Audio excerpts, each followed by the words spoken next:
Gatekeeping music is stupid. Gatekeeping music is when individuals try to restrict access to certain artists, genres, or songs in general. It's a form of status that rejects newcomers and it seeks to preserve the music itself.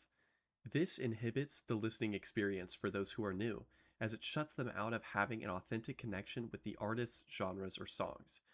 Gatekeeping music seeks to bring about a form of protection to the music, and those who do gatekeep appear to have an ego about the music that isn't even theirs. This concept in its entirety is so unbelievably stupid. By definition, this lacks common sense, good judgment, and intelligence. The problem is that many consider the artist's genre or songs that they listen to be a part of their identity. To a certain extent, this can be true.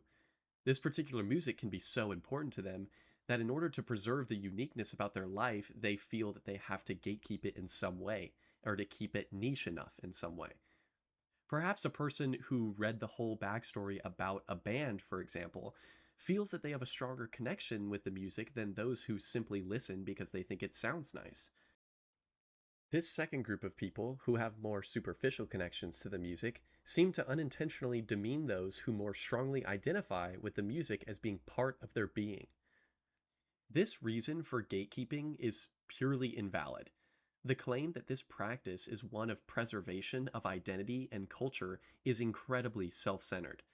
Scrutinizing someone for not being a quote unquote real fan only hurts the community surrounding the artist or genre.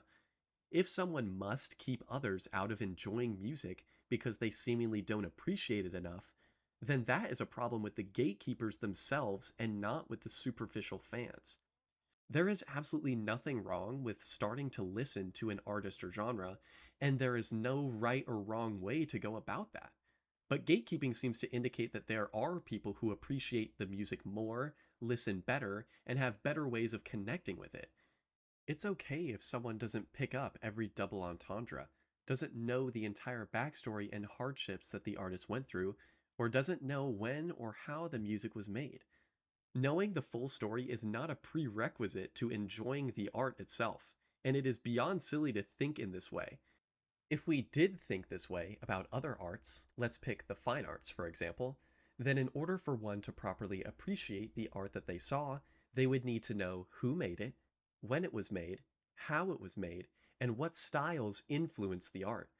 On top of this, you must take this approach to every single piece of fine art that you see, whether that's in a museum, a church, or a park, or any other place. You get the idea.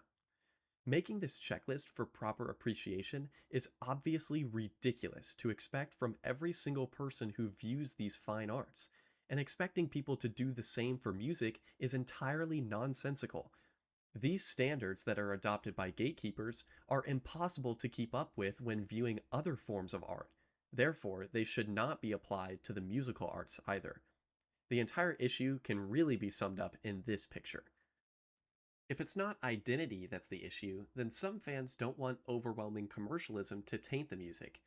They fear that if an artist gets too popular, they might start catering more to this new audience and not to the more die-hard fans that got them big in the first place.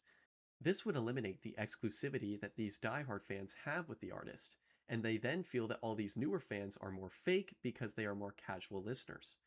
This is also an invalid reason to gatekeep.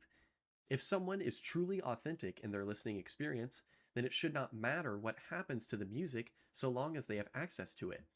If anything, they should want the music to grow in hopes that others can feel the same way about it that they do. If the artist does indeed grow and changes their music in a way that older fans do not approve of, then that is a gripe with the artist and not with the casual fans. This is something that the casual fans could not have changed or foreseen when they started listening to the music. For these reasons, there is no logical way to justify gatekeeping. It is a selfish way of inhibiting new listeners from enjoying music however they want to. Music excels at bringing people together, and if gatekeepers can just decide that the way one listens to something isn't the right way to do it, then we have fundamentally lost what it means to enjoy music.